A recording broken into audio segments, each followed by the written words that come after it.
మీనాక్షక్క, మీ ఉంగరం చూపించండి. వావ్, ఉంగరం చాలా బాగుంది. ఎప్పుడు కొన్నారు?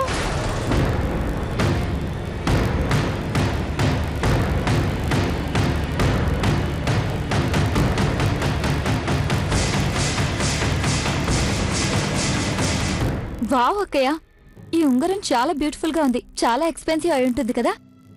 అది అది ఏంటంటే, ఏది ఒకసారి నన్ను కూడా చూడనివ్వు. ఈ ఉంగరం నేను నీకు ఇవ్వలేదే. ఈ ఉంగరం నీకు ఎవరిచ్చారు మీనాక్షి?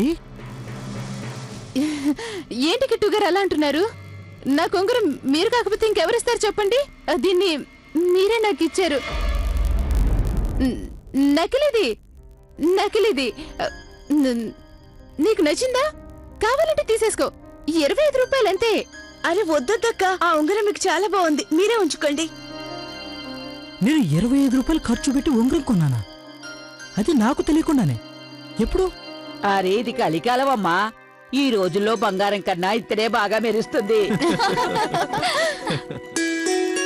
అత్తగారు, అది మరే లేదు. ఉదయాన్నే ఎన్నింటికి లేవాలి? రోజులాగేనమ్మా. గౌరీమాత పూజ మాత్రం పిల్లల్ని స్కూల్కి పంపించాక చేద్దాం. అలాగే.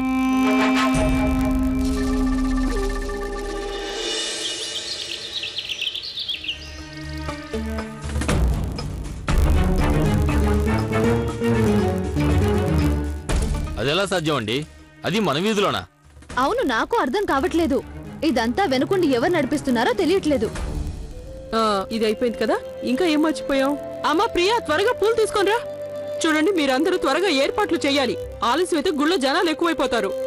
ఇదిగోండి వదిన గారు, ఘోరం జరిగిపోయింది, ఘోరం జరిగిపోయింది వదిన గారు. మీరా? నమస్కారం, ఎప్పుడొచ్చారు? అయ్యో, ఈ ప్రశ్నలన్నీ తర్వాత వేయొచ్చు. నాకిది చూసి చాలా ఆశ్చర్యంగా ఉంది. మీరు లోకంలో జరుగుతోంది పట్టించుకోకుండా కర్వా చౌత్ పూజకి ఏర్పాటు చేసుకుంటున్నారేమిటి? ఇదిగోండి వదిన గారు, మీ వీధిలో పెద్ద విధ్వంసం జరుగుతుంది. విధ్వంసం. మీ అందరికి అసలు ఈ విషయం తెలుసా తెలియదా?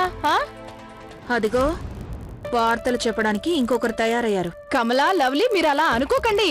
నేనేమి చిన్న చిన్న వార్తలు చెప్పడానికి న్యూస్ పేపర్ని కాదు. ఆ దేవుడి మీద ఒట్టేసి 100కి 100% పెద్ద వార్తే చెప్తున్నానా? వినండి.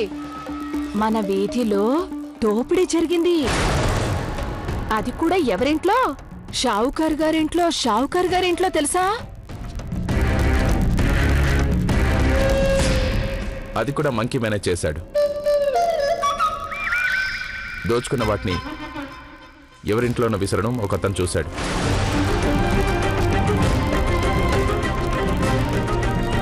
చూశారుగా, దీన్నే అంటారు కళ్ళుండి కూడా లోకాన్ని చూడకపోవడం అని. మీరు పోలీస్ అయ్యుండి ఏం లాభం చెప్పండి?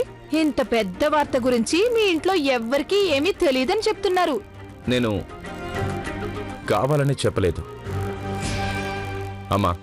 ఈరోజు పండగ కదా, అందుకని ఇంట్లో వాళ్ళని కంగారు పెట్టడం నాకు ఇష్టం లేదు. అలా అనుకు శివ. ఇలాంటి విషయాలు ఎప్పుడు దాచిపెట్టకూడదు. అయినా వాడు షావుకారి గారింట్లో దొంగతనం చేసినప్పుడు రేపు మన ఇంట్లో కూడా దొంగతనానికి రావచ్చేమో.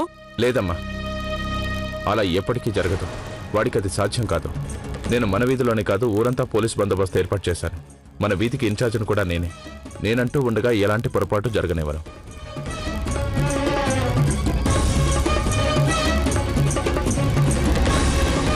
అయ్యో, నిలబడే ఉన్నారేంటండి? కూర్చోండి. తన కోసం కాఫీ, టీ. లేదు లేదు వదిన గారు, నేనంత తీరిగ్గా కూర్చోలేను. అయినా నాకు కూర్చునేంత టైం కూడా లేదు. నేను మా కోడల్ని వెతుక్కుంటూ వచ్చాను. ఒకవేళ దొంగలు తననిగానే ఎత్తుకెళ్లారేమో. మీ పని మీరు చూసుకోండి. తను ఆర్తిని తక్కువ అంచనా వేస్తుంది. ఆర్తిని మంకీ మేము తీసుకెళ్లగలడా? అదే ఒక పెద్ద కోతి. చూడండమ్మా, ఇకపై మనం కూడా చాలా జాగ్రత్తగా ఉండాలి. పదండి, త్వరగా గుడికి వెళ్ళి వచ్చేద్దాం. పదండి. తలుపులు అవి జాగ్రత్తగా వేయండి.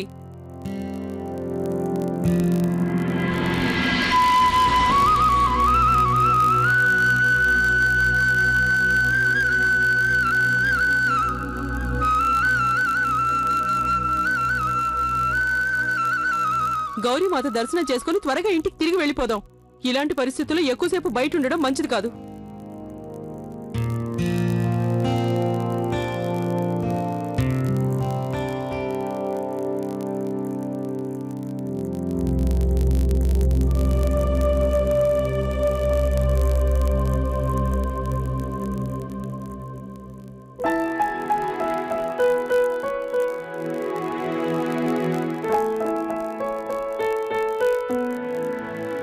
రోజు క్యూ చాలా ఎక్కువగా ఉంది. మీరు క్యూలో ఎంతసేపటి నుంచున్నారు? 2 గంటలైందండి. లైన్ కూడా చాలా నిదానంగా కదులుతుందనుకోండి. నాకు తెలిసి ఇంకో 2 గంటలు పడుతుంది. ఇప్పటికే చాలా మంది జనాలు దర్శనం చేసుకోకుండానే తిరిగి వెళ్లిపోయారు. ఓర్ దేవుడా, పిల్లలు స్కూల్ నుంచి వచ్చేస్తారేమో.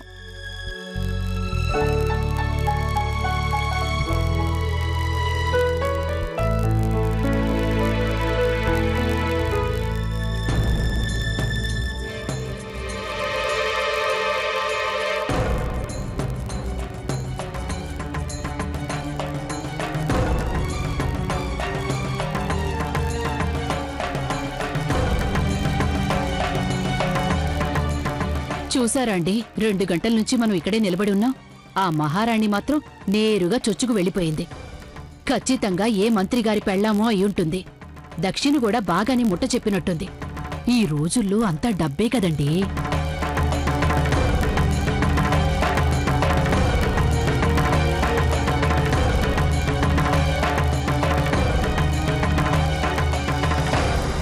ఏంటి అన్యాయం చెప్తానుండండి. ఏమండి, ఏంటి అన్యాయం? ఇంతమంది క్యూలో ఉన్నారు, మీకు కనిపించడం లేదా? మేము ఎంతసేపటి నుంచి ఇలా క్యూలో నిలబడున్నాం, మీరేమో నేరుగా వచ్చి గుళ్ళ దర్శనం చేసుకుని వస్తున్నారు. ఏ మీకోసం రాజ్యాంగంలో కొత్తగా రూల్స్ ఏమైనా పెట్టారా? రూల్స్ ఉండేది మాలాంటి వాళ్ళ కోసం కాదు, మేమే రూల్స్ పెడతాం. నువ్వు అడిగావు కాబట్టి చెప్తున్నాను విను. నా దగ్గర విఐపి పాస్ ఉంది. విఐపి? అవును. కావాలంటే నువ్వు కూడా కొనుక్కోవచ్చు. అదిగో నీకు అక్కడ ఒక గది కనిపిస్తుంది కదా, అక్కడ 100 రూపాయల నుంచి 1000 రూపాయల వరకు పాసులు అమ్ముతారు. నీకు గనక అంత స్తోమతుంటే నువ్వే వెళ్ళి కొనుక్కో, లేకపోతే వెళ్ళి లైన్లో నిలబడు. పద.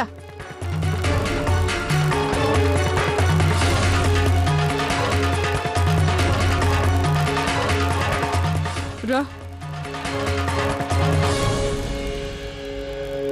ముందే తెలుసుంటే అనవసరంగా ఇంత టైం వృధా చేసేవాళ్ళం కాదు కదా. వెళ్ళి తీసుకోండి.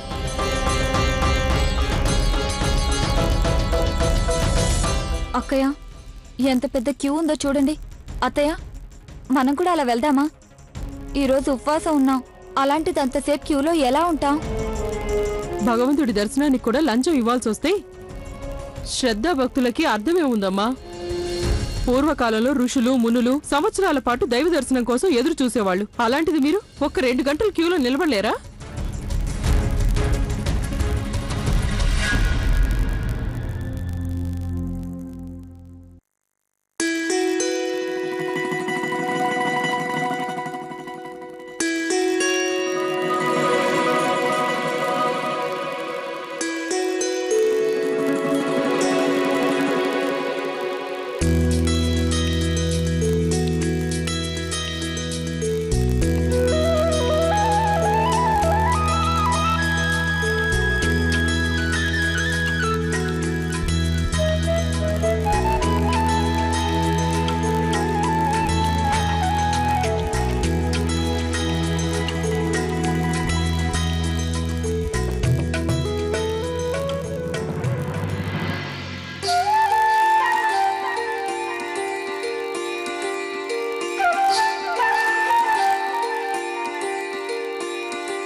కూర్చోండి. అత్తయ్య, ఇక కథ ఆరంభించండి. కూర్చోండి.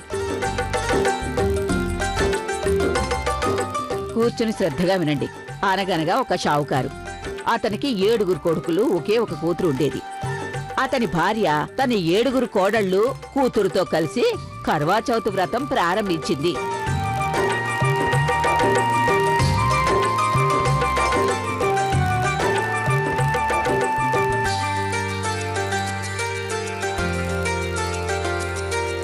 ఆ విధంగా ఎవరైతే శ్రద్ధగా నిష్ఠతో వ్రతాన్ని పూర్తి చేస్తారో వాళ్ల మనోవాంఛలన్నీ తప్పకుండా నెరవేరుతాయి.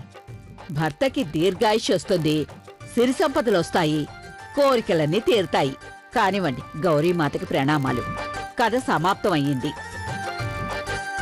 అమ్మా గౌరీమాత, మీరు ఆ వీరా భర్తని కాపాడిన విధంగానే మీరు మా భర్తల్ని కూడా కాపాడండి. మమ్మల్ని దీర్ఘ సుమంగళిగా ఆశీర్వదించండి.